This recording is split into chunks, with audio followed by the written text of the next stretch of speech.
Welcome. Get ready to take some screenshots. These are LinkedIn tips that you are not doing that you need to know. Number one, have you ever noticed under other people's profiles that there's a highlight section up on the top that lists all the courses they're attending? Like so-and-so is attending how to find a job when you have no idea what your skills are and don't know what you want to do. You don't need any potential employer who is looking at your profile to see that. And here's the ironic thing. You don't see the highlight section of your own profile, but other people do. So number one, ask a friend to look you up on LinkedIn and have them tell you what they see. Number two, here is how you can get rid of that highlight section so that it doesn't show up. Number one, click on settings in LinkedIn.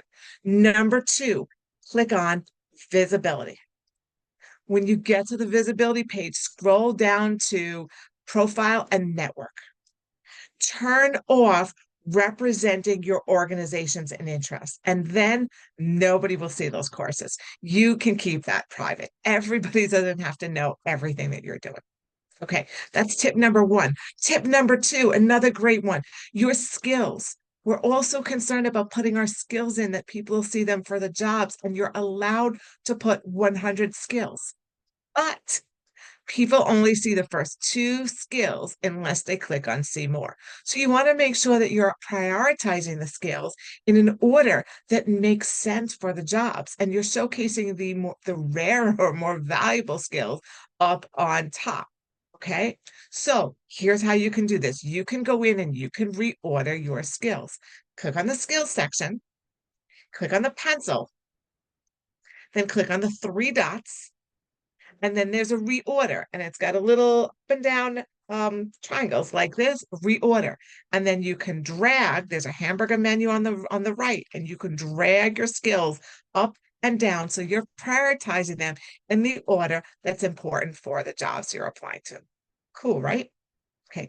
And the last cool tip about LinkedIn I want to teach you is about your dates for your education.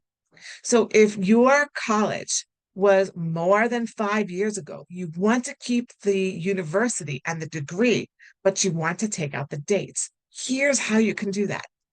In the place where it says start date, and again in the place where it says end date, instead of clicking a number for the month, scroll all the way up to the top and click on the actual word month. The same thing for year. Instead of clicking on a date, go all the way up to the word year and click on the actual word year and then save it. And that will allow you to eliminate the dates, but keep the degree. Okay. I hope you found this super helpful. My name is Cindy. I empower career changers, transitioning teachers, and those returning to the workforce to find amazing jobs that match their current why. If you'd like some more help with this, that's exactly what I do. Let's schedule a free 45-minute discovery call to talk about how I can help you to be successful in your job search. I hope you have a super productive week. Always remember your warrior. Catch you next week. Have a good one. Bye-bye.